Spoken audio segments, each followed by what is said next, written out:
Hello, and welcome to And Still We Rise, Uniting Women for Change, a podcast series by Churches for Middle East Peace, or CMEP. I'm your co-host, Destiny Magnet, coming to you from Boston. Alongside Tamar Haddad, sharing from Jerusalem. Each episode, we bring you the voices of American and Palestinian women as they share their stories and insights on peace building, spirituality, and current events, including the bombing of Gaza. Get ready to explore the depths of the Palestinian struggle, learn about the forms and features of American solidarity, and draw inspiration from the unity and resilience of these incredible women. Disclaimer: the views expressed are those of the individuals and do not necessarily represent CMEP. This episode was recorded on December 1st, 2023. All right, welcome everyone. Our first guest today is Nancy Fowler, who's a leader within the Beloved Compassion Network, an educational nonprofit dedicated to teaching individuals and organizations to cultivate compassion and to take compassion action in the world. She holds a PhD where her dissertation was titled, "Finding a Way Forward After the Death of a Child, Compassion is a Way Through Grief." She is a fierce advocate, an incredibly strong voice we are delighted to have with us today. And our second guest for today is Eilda Zaghmout. Eilda is a Palestinian Christian, entrepreneur, and mother. She is a highly trained yoga teacher offering specialized classes for people of all backgrounds around Bethlehem and Beit Jala. Eilda is also a fantastic member of CMEP's Palestinian and Still We Rise leadership team. We are thrilled to have her with us today. My first question is going to be directed towards Eilda.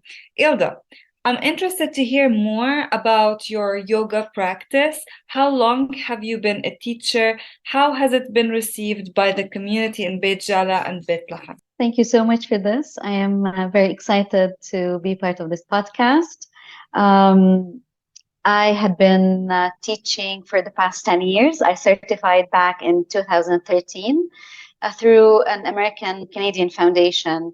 I did my first yoga teacher training here in Bethlehem, and then I traveled to the US a few times for new levels, adding up to the different hours that I had. So I teach power yoga as a dynamic practice. It is a practice that challenges the body physically to tap into what we cannot see. Because usually, yoga means union. It's the union of the body, the mind, the thoughts, the emotions, and also the soul, because we are beyond just the physical body. And, we challenge what we touch, what we see, what we feel, which is the body, to tap into what we cannot see, to tap into the emotions, the thoughts. Usually we are taken by the thoughts. To be in this place of harmony between the body, the breath, the movement. And so I've been teaching for 10 years now. The journey is long and very interesting. From the moment I started teaching back in 2013, I remember my first classes, I had no one in the classroom. People just didn't show up. It was a new concept. There was only one teacher teaching in Bethlehem. And by the time I certified, I started my first yoga studio in Bethlehem, which was like an umbrella for wellness and well-being. And, the journey began afterwards. And now I have many students showing up to the class. And also I teach in different localities in Bethlehem and also outside. Eilda, I do have a follow-up on that. I wonder, I'm very impressed to actually know you got to have customers eventually, because I come from a Palestinian background, so I know what it's like. Whenever there's something new, we don't always hop on it, especially if it's like something that's popular in the Western world. I'm really curious how you got to have all these people come in and join your classes. Yeah, definitely. I come also from a Christian Palestinian background, and my Christian background is a Greek Orthodox. So even in my church, yoga practice is haram, is forbidden, it's against the will of God. So there is this resistance also among some of my community. And I go to the church, as well as my family, my mom, we practice faith. So I had a conversation with one of the priests, and he asked me, and he was like, "Do you do this? Why do you do this?" And like he started asking me where my journey started. And actually, my journey started when I had a problem with my neck, and my chiropractor suggested I start yoga. So basically, my intention was to help people in the physical body of the pain, the stressors, because in the yoga practice, we believe the emotions are stored in the body. And because we have the ability to suppress them and not, there's no space for the emotions to come out, we are faced with different diseases. Because disease, if we separate the word, it's dis-ease, it's the lack of ease, it's the lack of rest. And so when I spoke to one of the priests and I explained, he was like, "Oh, okay." So I said, "It's not even affecting my faith as a Christian, and I don't intend to convert anyone to anything." It's I'm helping people, supporting people, especially in Palestine. I work with women in different localities and communities like refugee camps and rural areas. And my intention always had been to create a space where they can release the emotions that they have, create the space for them. When there's no privacy in refugee camps, let's say, a private space on your mat where you live over there and you are free to be who you want to be. And so, yeah, at the beginning, there was this misperception about yoga. I'm not bringing any religion, any, like outer practices. I try to customize whatever I learn, even the language. Like, there's no literature of yoga in Arabic. So I had to come up with my own language at some point, create, because I didn't want this to be as an outsider thing, as an international, something that's coming from Hinduism. I try to, as much as I can, integrate this into the local knowledge. And actually, they actually overlap. There's a lot of things that we can find common grounds instead of looking for differences, but to really seek commonalities and similarities. A big part of the yoga philosophy is non-lying, non-harming, and I don't see that contradicts with my Christian belief.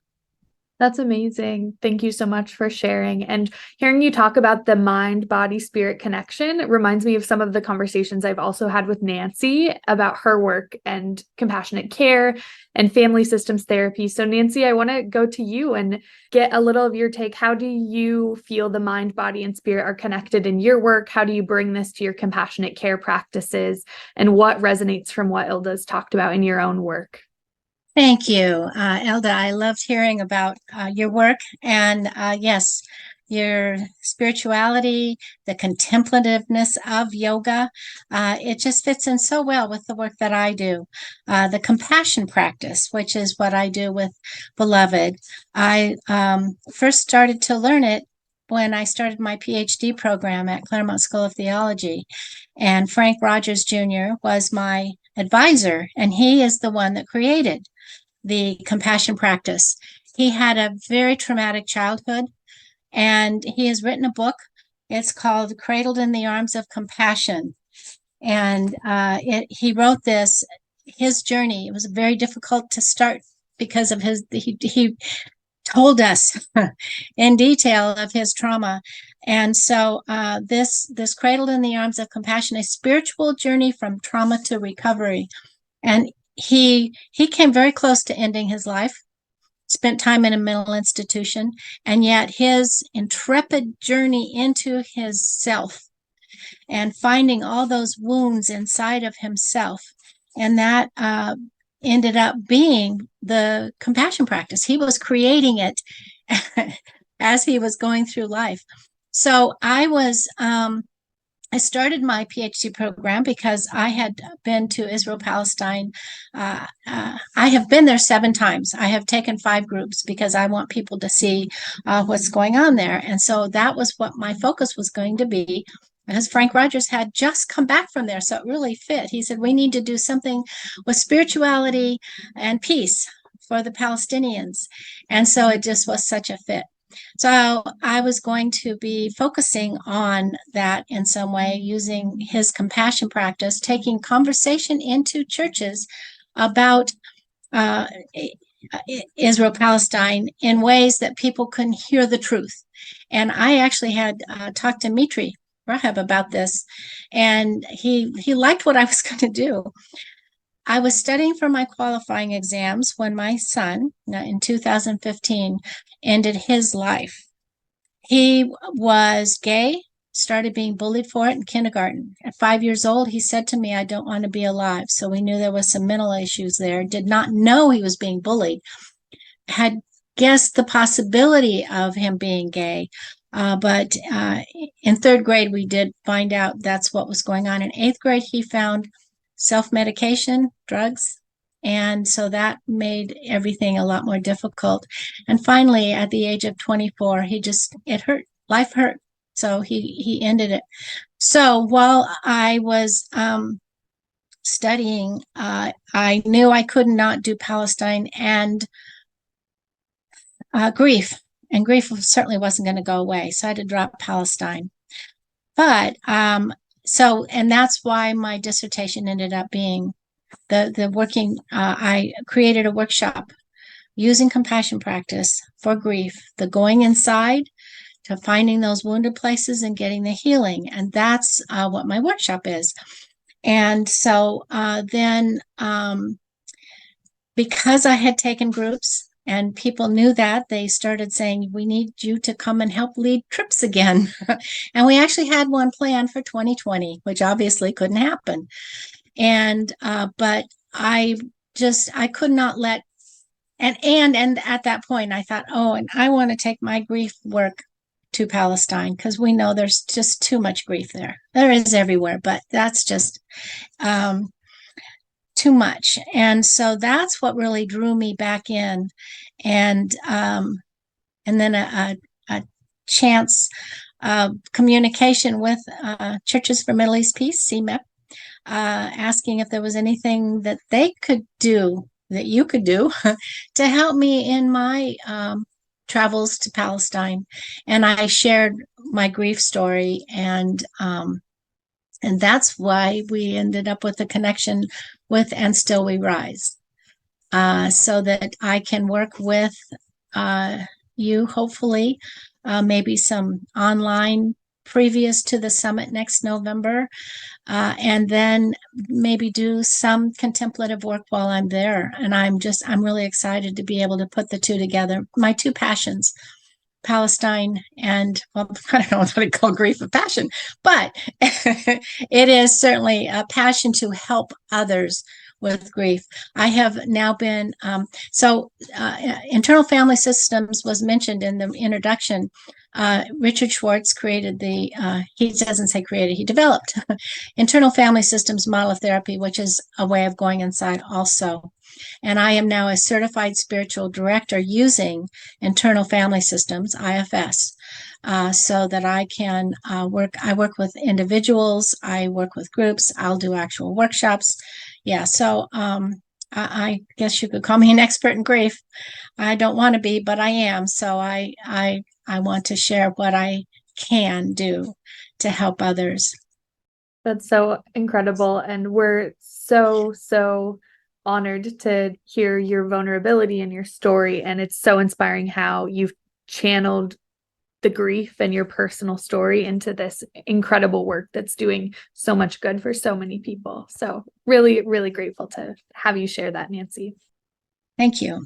I'm sorry for your loss, and thank you for being able to share it. I know it's hard, and this leads me to my second question, which is both of you, because both of you are mothers.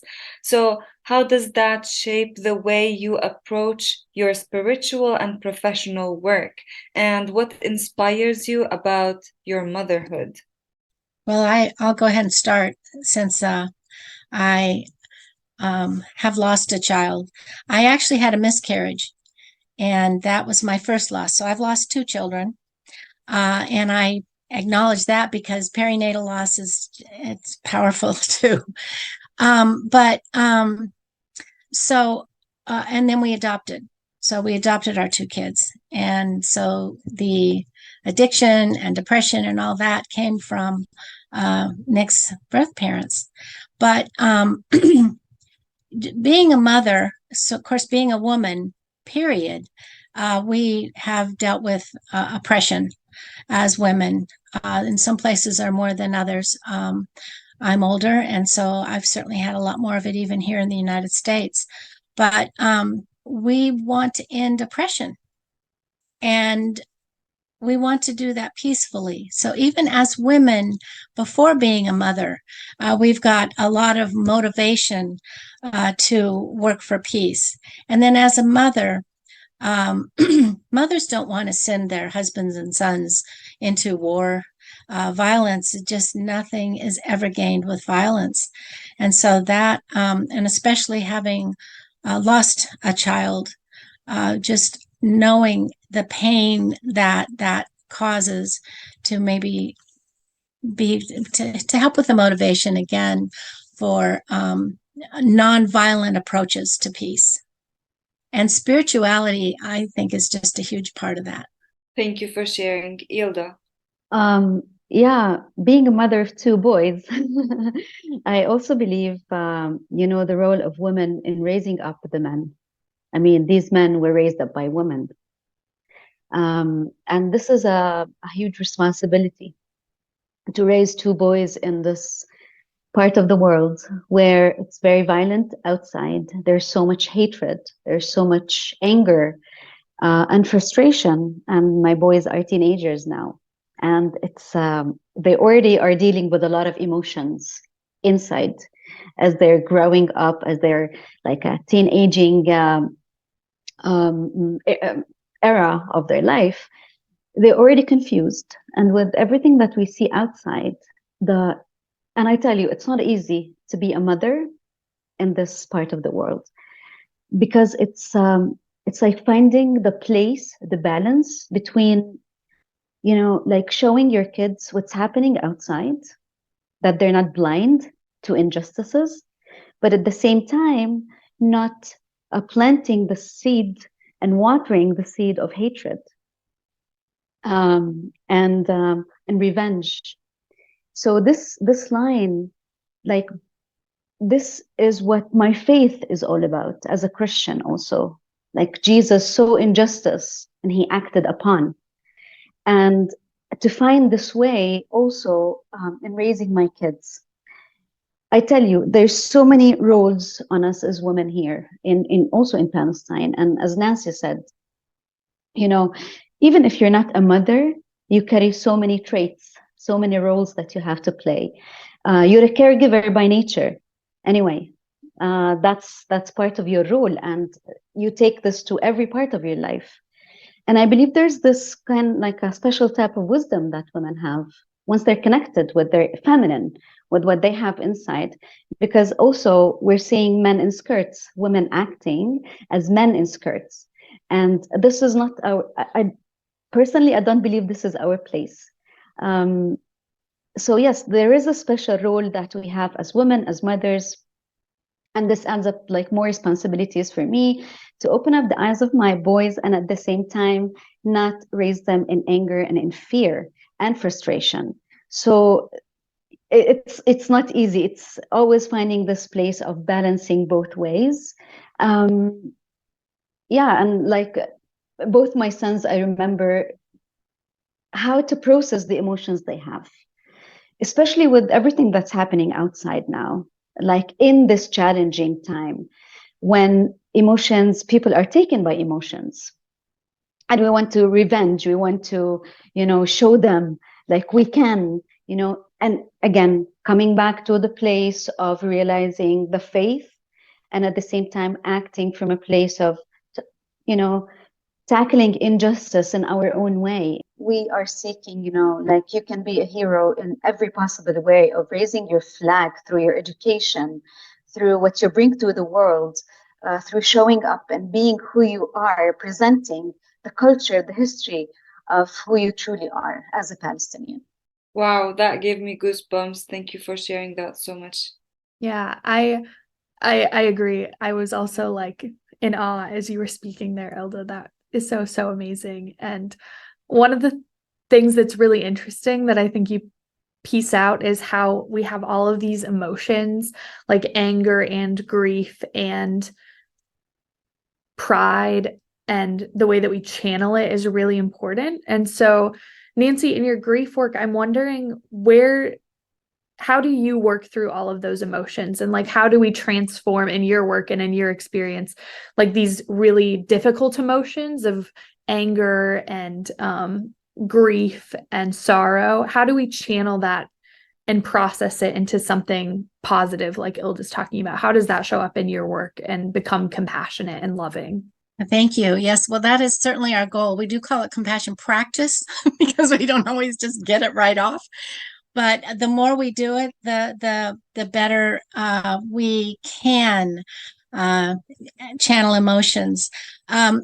I did certainly for my dissertation a lot of research on grief, and everything said face your pain. And that's really one of the big things about compassion practice is facing all of our emotions. And it works in a way that is safe, non-pathological. And so compassion practice and internal family systems, no part of you, no emotion is unwanted. I mean, you may not think you want it, but it's there and it's helping you to find your way. So when something is really hurting, instead of trying to push it down like a buoy pushed into the water, it's going to pop back up and maybe bigger, and then when you don't want it. So it's facing it in the moment, and it actually can be seen as a gift. That when something is in you that is saying, hey, pay attention to me, it's a way to see something inside of you that maybe you weren't even aware of. When someone has been abused as a child, sometimes they have absolutely no memory of the abuse. And yet, I mean, women who've been, say, sexually abused, as they want to get into a relationship, that when a male becomes intimate, there's a part of her that says, no, that's bad, that's danger. And so working through why she reacted that way. We react in ways that we may not even understand. If we get more angry than we should in a particular moment, or more sad, there's something underneath that. And that is, they call it IFS, Internal Family Systems calls it a trailhead, so that we can then go inside and find our way to that wounded place. But it does take calming ourselves, quieting ourselves. And the very first part of compassion practice is getting grounded, taking that breath, that needed breath to calm yourself. And breath is huge. It is one of the best things you can do for yourself is in the middle of something, just, and so that getting grounded there, it's contemplative. There are meditations, first of all, for getting grounded. Then the self-compassion, that's where you go inside and find those things inside. The third part of it is relationship with others, but with the always, if someone says or does something that rankles you in some way, instead of saying they hurt me, it's, oh my goodness, why did that bother me so much? And again, that can be a gift for you to go inside and find out why that bothered you so much. And there may be something that happened in your childhood. Somebody said or did something, and that's in there. And so you can take care of that and then go and be far more compassionate in the relationship with another. The final is compassionate action. As Frank Rogers says, compassion without action is just sentimentality. So acting on it is really very important. But the getting grounded, the calming, the taking the breath, and then working with yourself, finding those wounds inside, and you can truly get the healing. And grief doesn't go away. I have to say, I'm in 8 years, and this has been a tough year. Well, especially now with what's going on with the Palestinians, but I don't know why. And I've talked about writing a book, and I can talk about that more in a while, but I've had a hard time writing this year, just grief. But the compassion practice has done more for me than any other single thing. Church, you mentioned Christianity. I'm a Christian. I'm actually ordained in the Christian Church Disciples of Christ. I'm an elder and I do a lot. So I have called my groups that I've taken to Palestine, I call that my parish. So, but anyway, the ways to help ourselves, spirituality, and the compassion practice. One of the things that really separates it from other programs, and there are other good programs, but in this program, every meditation has they're guided. You're guided to invite in a sacred presence, whatever that is for you, whether it's God, Jesus, Mary. Mary lost her son too. She comes and helps me. And Frank has 2 books on the compassion practice. One is very Christian scripture and examples. And the other book is Interfaith, from examples from other cultures. And I like using that one because when we do work with all and respect all, Claremont School of Theology is a Christian seminary, but I would sit in class with Jews and Buddhists and Hindu and atheists. I mean, I really know that we need to learn to respect all and treat all with that respect and compassion. That's what it is. So, and the Way of Jesus is the Christian book. It's Compassion and Practice, the Way of Jesus, nonviolent, compassionate. So I hope that answered what you wanted. I loved what you said about breathing. I mean, personally, breathing has helped me, and it's not something we hear about, 10 years ago. It's something that the world is doing more often now, like focusing on our breath and how we breathe. And Eilda, since you are, yoga expert, I'm sure you do a lot of breathing, but I wonder if that has helped you process the grief of all the Palestinian death that we have seen in Gaza. Does it help you? Are you using it to help other people in Palestine? Totally. The practice of yoga is a practice of connection. It's, again, connecting the body, the mind, the thoughts, the emotions, the breath, the soul, all together. And you cannot change what you are not aware of. The yoga practice provides us a safe space to process difficult emotions like grief or sadness or anger. And usually we think of these emotions are like, we suppress them. It's not okay to feel angry. You're ashamed, like you're, especially for women, like you're ashamed if you're angry. And the yoga practice is about bringing all of these emotions on the table and acknowledging them and welcoming them and accepting them as they are without labeling, because we label emotions of, oh, this is a good emotion, this is a bad emotion, and all emotions are the same. So every emotion is welcomed and acknowledged and accepted exactly as it is. And with the yoga practice, this is a way to help us release the physical and the emotional. So whatever emotion you have, it is acknowledged, especially those caused by grief. And yes, the breath is one thing. Also the movement. Breathing is a whole big, it's a big science in the yoga practice. It's a way to activate the body, and also it's a way to calm down the body. It's a way to warm your body, and also it's a way to cool down the body. Breath is a whole science. It's in the yoga practice. And as I said, we use it for activation, for releasing, for calming down. And also the body, the movement, because we store all the emotions in the body and we're not aware that we store them in our body. Tension, stress, and grief, and sadness, and anger. And again, with acknowledgement, with the awareness that these emotions do exist, we can work with them. Thank you so much. This conversation has been incredible. It feels like it's just getting started. We've covered so much on women's roles, grief, mental health, breath, spirituality, and so much more in this conversation. And I'm sure that we will get Eilda and Nancy back together very soon in the future. But again, thank you for joining us, and we are looking forward to next time. Thank you so much. Thanks all. Thank you for listening to And Still We Rise, Uniting Women for Change. Together, Palestinian and American women can make a difference. I'm your co-host, Destiny Magnet, signing off from Boston.